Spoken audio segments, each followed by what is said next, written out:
Good morning, brothers and sisters. It is good to be here with you. These are tough times. These are fighting times. And we would be fools if we did not allow times like this to bring us closer together, to make bonds stronger, to force us to figure out how to fight smarter and fight more effectively so when we come out of tough times, we are even stronger. We are even more effective. And the pace of change moves even faster than we think possible in our wildest dreams right now. Those are the sorts of lessons that our parents and grandparents learned during the Great Depression. That if you really focus in tough times and figuring out who your friends are, you figure out that that guy who's always in the job line with you, even though he's across a race line from you, has the same interests as you. Take the time to talk and to listen. You figure out that this struggle that we call civil rights and the struggle that we call labor rights and the struggle that we call women's rights and the struggle that we call LGBT rights and the struggle that we call so many other things really is just one human rights struggle. Then you come out stronger. My grandfather was a fourth cook on the B&O Railroad. His leader was A. Philip Randolph.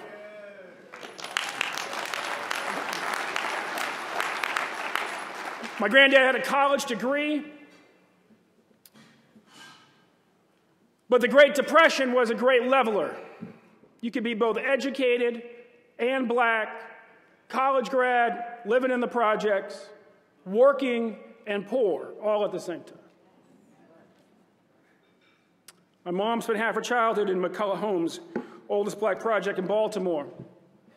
And what you learn being the fourth cook with a college degree on the B&O Railroad or growing up in McCullough Homes is that the fight against poverty and the fight against racism is the same thing. As Martin Luther King said, when labor bleeds, we bleed. Because we are all fighting for the same thing, all of our families to be able to enter and now, I would say, stay in the middle class.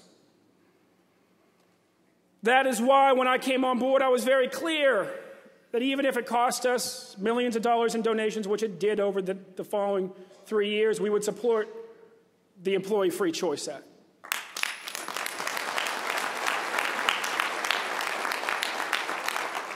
Because those millions pale into what our own members lose every year in lost wages because they don't have representation.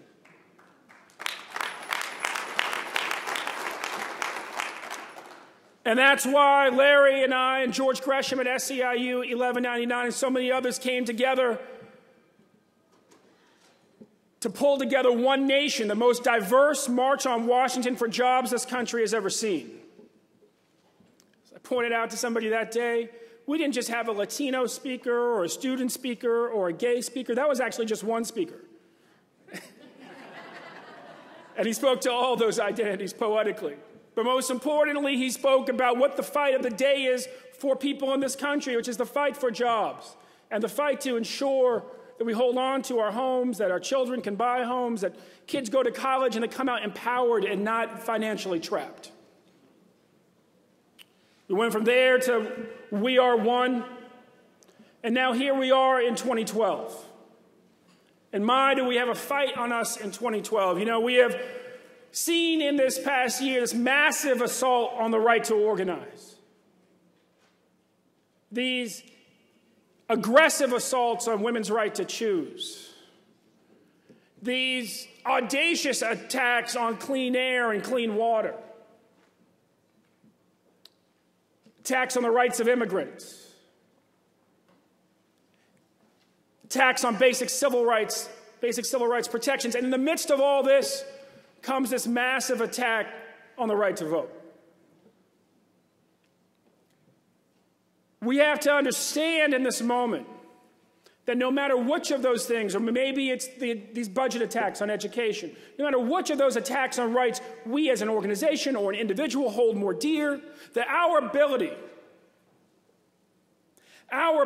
to defend any of those rights we may hold most dear is leveraged on our ability to vote and to turn out big numbers at the ballot box. The other side gets that.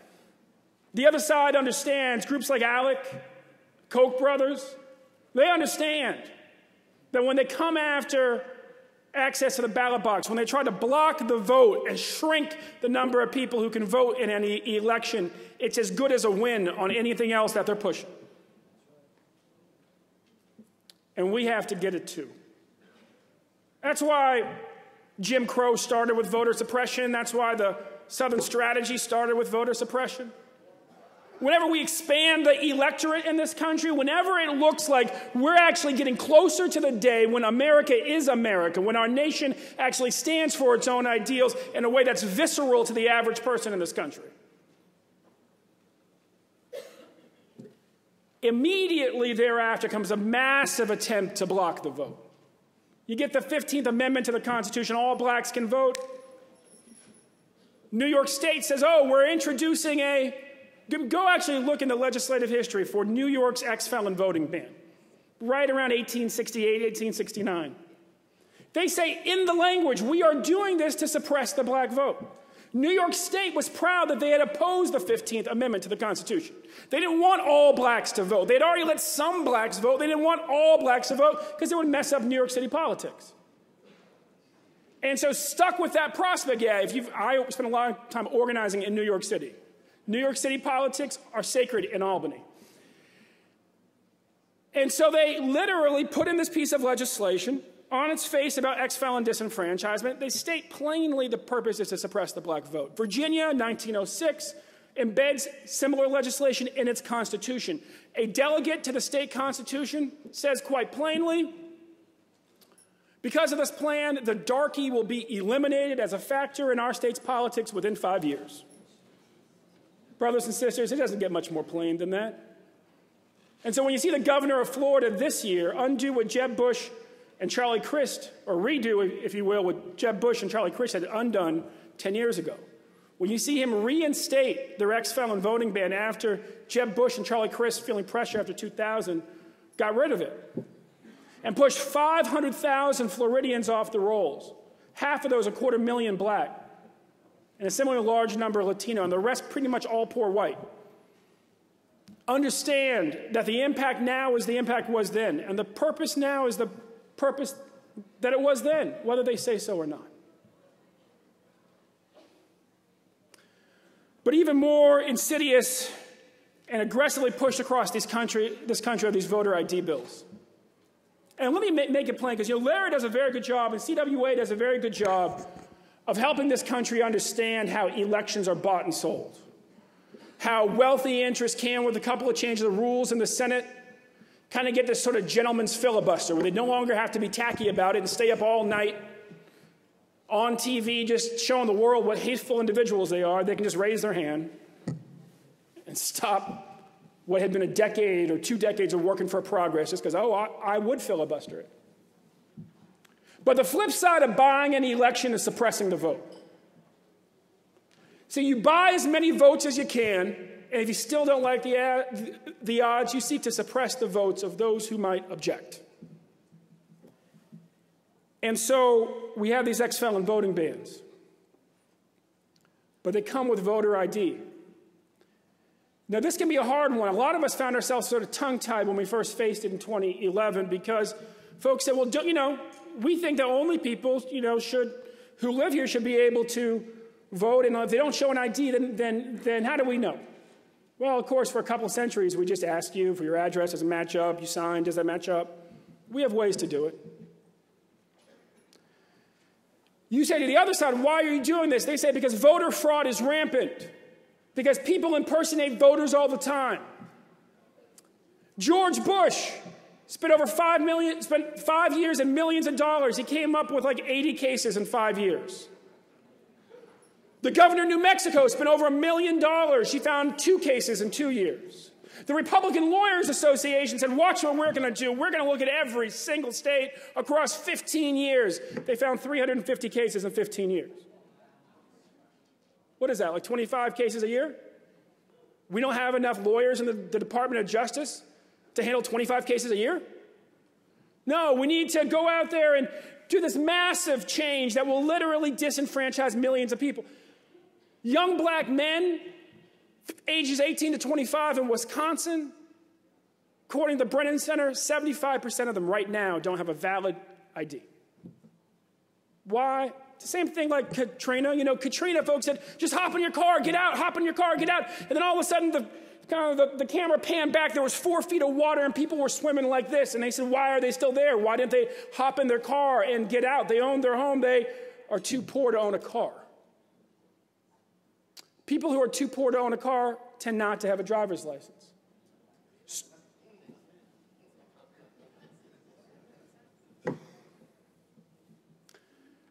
Koch brothers really don't care if those folks don't vote. Then comes registration ID. Now, voter ID, think about it, right? 25 cases or so a year of voter fraud in this country, 300 cases of UFO sightings.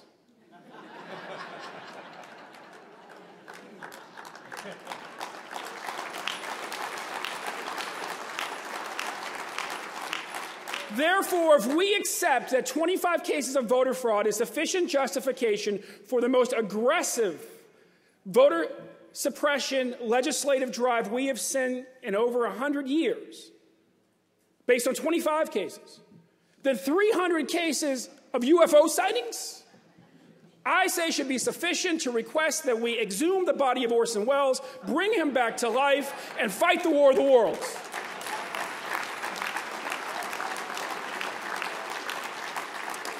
Because if you're concerned about voter fraud, as concerned as our colleagues are in so many states across the country, you should be really freaked out that close encounter of the third kind is about to happen to you. But we go from there to registration ID, which is sneaking up on us. This law says that you can't even register to vote unless a Xerox form of your voter ID is attached. Unless you Xerox your passport, you Xerox your driver's license, and you attach it to your voter registration form. If your registration form comes in, without that, it will not be processed. You will not be notified. Arizona was the first to pass it, then Georgia. Kansas passed it, said it would go into effect in 2013. Now they're trying to get it to go into effect for 2012. And it's being introduced in other states as we speak. In Arizona, that first state that introduced it, by July of 2011, already 40,000 voter registration forms have been set aside, not processed, essentially thrown in the trash. Those voters won't find out until they show up to vote and find out that they aren't on the rolls. Raise your hand if you've ever participated in a voter registration drive. Remember, Larry's watching, so you better all raise your hand. Now, keep your hand raised. Keep your hand raised, please, please, please. Okay, keep your hand raised if you've ever done that while pushing a Xerox machine down the street. That's the point of the legislation. The legislation is intended to shut down voter registration drives. Look at who gets signed up in voter registration drives. About 6% of whites, mostly poor and working class, 20% of blacks. In Florida, they've gone further, and now they're seeking to go further in South Carolina. They've actually put in fines. If you don't turn in the form, if you don't register and turn in the form in 48 hours, you will be fined, I think, about $50 a form. It's so intimidating to people who do volunteer voter registration that one of our biggest partners has said they will not register anybody in Florida this year. Look, I understand that there are some politicians, typically Republican but not all, fortunately some Democrats think this way too, who are scared about the future, who look at America and see that it's changing, who look at the demographics, who look at 2008 when we had the biggest, most diverse presidential electorate the nation has seen. And like us, they see the future, but unlike us, they get scared. My father told me when I was a kid, son, there will be times when you feel afraid. The question is not whether or not you admit you're afraid. Everybody gets afraid. Don't worry about that. The question, son, is what do you do when you're afraid? If you act in spite of your fears, son, you'll be a hero. If you act because of your fears, you will be a coward. I say we have no room. We can literally not afford for America to be led by cowards.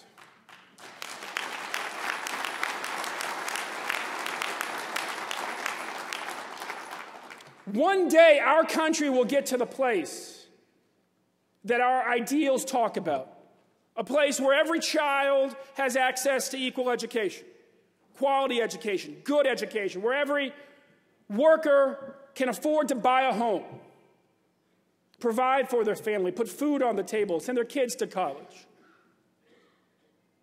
And where every group in this country, whether they're poor and white or poor and black or just plain poor, has access to power, is able to vote, can run for office. Their child can literally look at their parents and say, I too can be president. We are closer there than our parents, closer to that point than our parents were when they were born, but we're still a long ways away.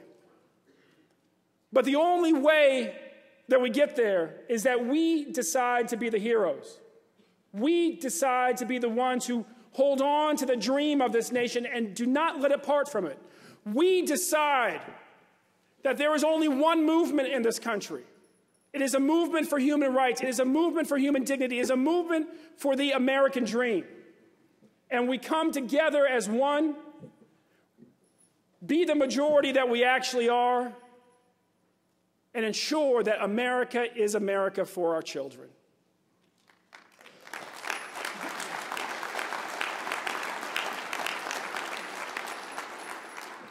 In front of you, brothers and sisters, are NAACP membership forms. I would ask that each of you think hard about signing up and join. If anybody tells you this is a black organization, tell them it's true. It's a very black organization.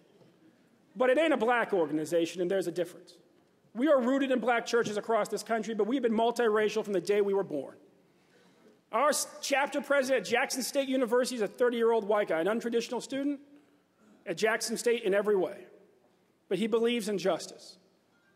Our president in Worcester, Massachusetts is a gay black professor who's revived a branch that was darn near dead for 5 years. Our president of the Maine State Prison is a white guy. I sat down with him. I said, 2/3 of the members of the Maine State Prison are white. Why do they join the NAACP? He said, because you're the only group that's in the prison that has backup on the outside.